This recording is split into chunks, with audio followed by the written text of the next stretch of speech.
Hey everybody, good morning. This is Robin from Roaming with Rover. And this is our Lizzy Blanket crochet along. How's everybody doing? I am very, very pleased with how this is coming along. Look at this. Look at this. I know, right? It's like an actual blanket at this point. Yeah, an actual blanket. It's so nice and warm while I'm working on it. It is so cozy. It's just been a delight to work with. So this week we started Lydia. So this was we did the first half of Lydia, and that was this much. Can you see here? From there to there. Get all these strings out. Well, I'll just flip it around. For some reason the strings are going that way. So a lot of blue and brown this time. From here to here was the first half of Lydia. There we go. First half of Lydia. And so of course this week we're going to be starting the second half of Lydia. And do you realize the second half of Lydia, and we are done with the body of this. So literally we have this much more to go and we are done with the body. I can't believe it. It seems like we just started this project. So right now she is 48 inches long. I just measured her. So 48 inches long, that's a nice size. And we're gonna get just about this much more. So she's gonna be this long when she's done. 55-ish, 54-ish, just about what I've been saying all along. It's a nice size blanket, nice size throw, nice size throw. This is perfect for on the couch, snuggling up with watching TV. This is not a blanket on the bed kind of thing, although again, a throw. This is a nice size throw. If you have used a 4-weight, yours is going to be much bigger. And when I do this again, and I will do this again because I have very much enjoyed this blanket, but when I do it again, I will do a 4-weight because I would like it to be bigger. I gotta tell you, this is the first time I struggled a tiny little bit with, not with the pattern. The pattern is fine. And as always, the instructions were great. I had to pay attention more than I normally have found with this blanket, and it all came down to counting, and it was the kiss stitch. So it was the first set of the special. Those is the Lydia row 2. Let's see if I can find one that isn't a dark color. Okay, so right here, this real pretty cocoa color, this row right here. Can you see that? This row right here. So we did the little X, and then we did the 2 double crochets. I cannot tell you how many times I skipped the double crochets, and I'm just going along making the little X's, and then I'd look and I'm like, oh, tear it out, tear it out, tear it out. I'd get to the end of my row, I'd count, and there'd be a wad of just the X's, just the kisses. I'd have to tear it back. And of course, it was always way back here where I had done that. So I had to tear the whole row out. I probably did that 6 times the first time I did it. The second time I did that row, I think I only had to tear it back once, and I paid much closer attention after that. So again, nothing with the pattern, nothing with the instructions, just me not paying attention. So while I do say this is something you can do while you're sitting and watching TV or visiting, and that's what I was doing. I was visiting and I wasn't paying enough attention to this. So most of the time, this is something you can sit and do while you're visiting. When you get to one of the specialty rows, maybe you say, hang on a second, I need to watch what I'm doing here a little bit. But it wasn't bad. It was not bad at all. And I'll say this one more time, even though my count comes out just right on every row, every now and again, I'll get to the end of the row and I'm not in the same place on my stitching as she shows on her instructions. I have no clue how that can be a thing. It is, it doesn't matter. I will just cram in an extra double crochet somewhere, or I was trying to find a spot where I did that, because I know I had to do that one time. Here we go, right here. I just skipped over a double crochet. Right there, you can see right there. I skipped over a double crochet right there. Nobody is ever gonna notice that. And when we do our envelope border, that's gonna be covered up. So it's not even gonna show. It doesn't make sense. My numbers work out perfectly. Why? You tell me. I don't know.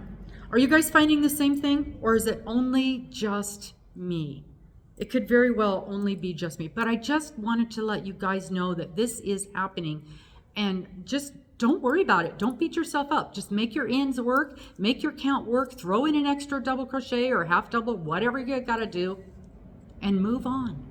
Move on. It's crochet. It's supposed to be fun. We're playing with yarn. We are playing with yarn. So playing with yarn is supposed to be fun. And if it's not fun anymore, don't do it.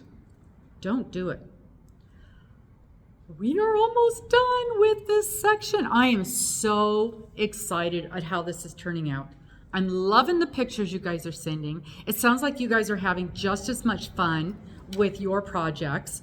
I'm really enjoying seeing all the different colors you guys are doing. A lot of people are using a 4-weight. I see a lot of Red Heart. I see a lot of Mainstay, the Walmart yarn, which is perfectly fine.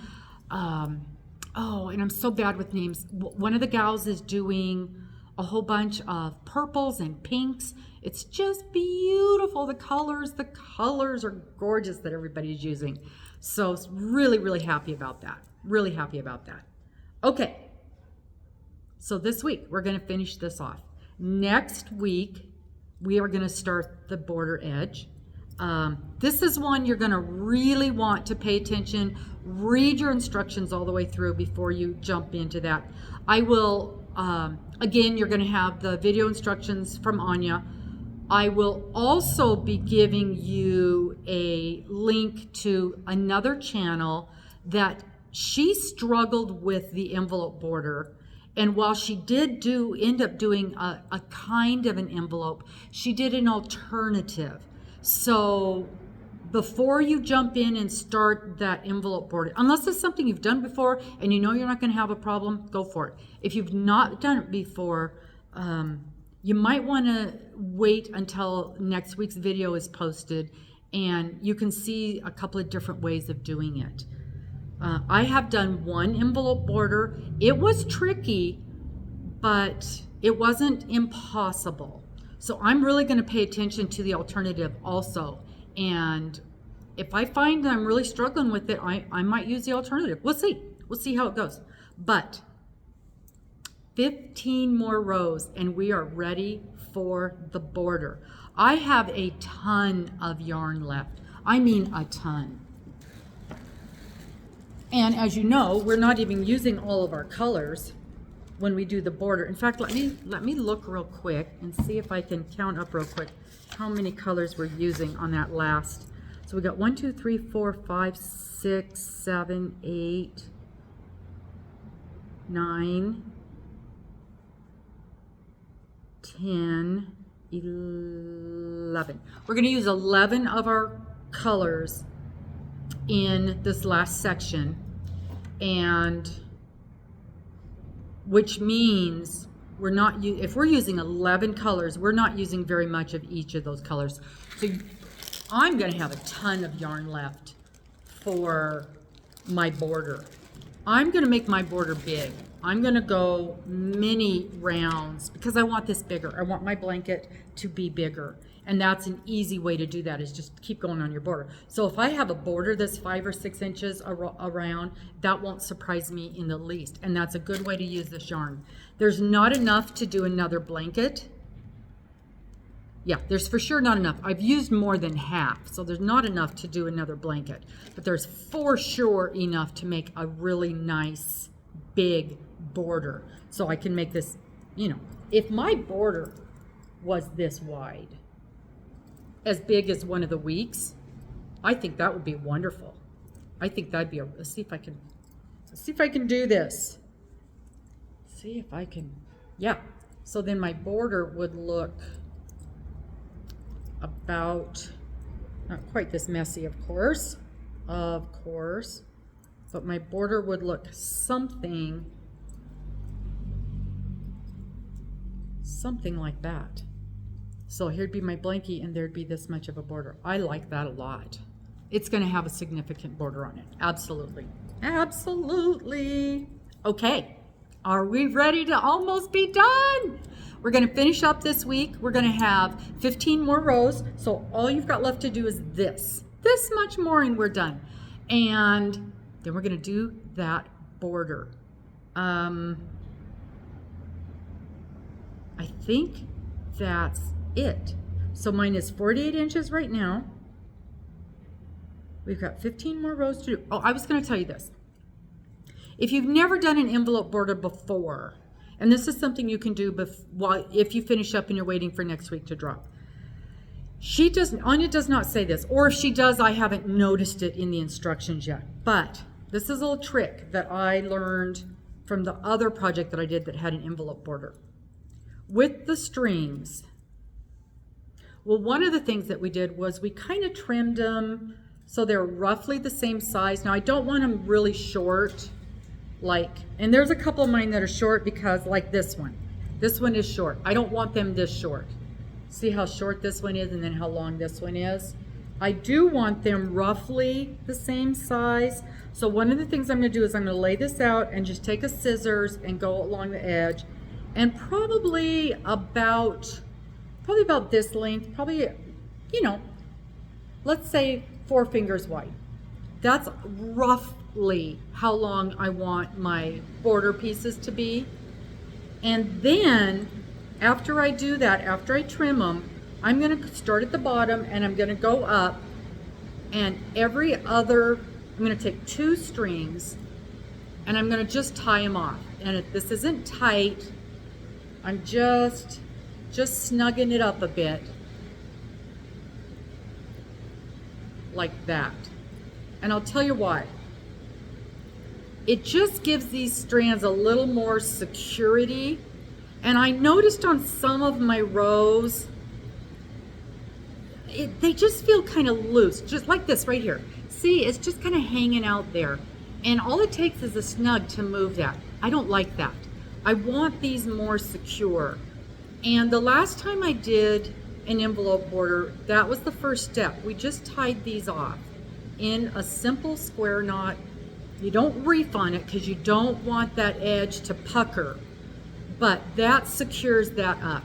You don't have to do anything else to it because again, this is all going to be covered up when we do that border. And she may say to do that in there, but I just roughly reading through it, I didn't notice it. And this will give you something to do if you finish up before next week's videos drop. Okay? Yeah, just give that a little snug. Just a little snuggly. And then tighten that second knot. There you go. And then that's going to look just like that. Can you see? There you go. See, that's what it's going to look like after you've tied those up. It doesn't add any pucker to this, and it gives those ends just a little bit of stability. I like that. That makes me happy. And then, honestly, maybe you trim these after you do that knot, because these are they're kind of standing up real nice after I did that knot. Yeah, I think I'd trim it after I do the knots, because they're a little easier to wrangle at that point. So that's it. That's it for this week. We're getting ready to start the second half of Lydia, which is the last section of our Lizzy Blanket. Thank you so much for joining. I really appreciate your time. I hope you're listening to the book. Tell me what you think, how that's going for you. Please I'd appreciate it if you'd subscribe. Of course, you don't have to. But keep sending those pictures. I'm loving all those pictures. And any questions, any comments, you know I'm pretty good about responding to those. I do my best. I do my best to respond to those. Thank you ever so much, and we'll see you next week. Bye-bye.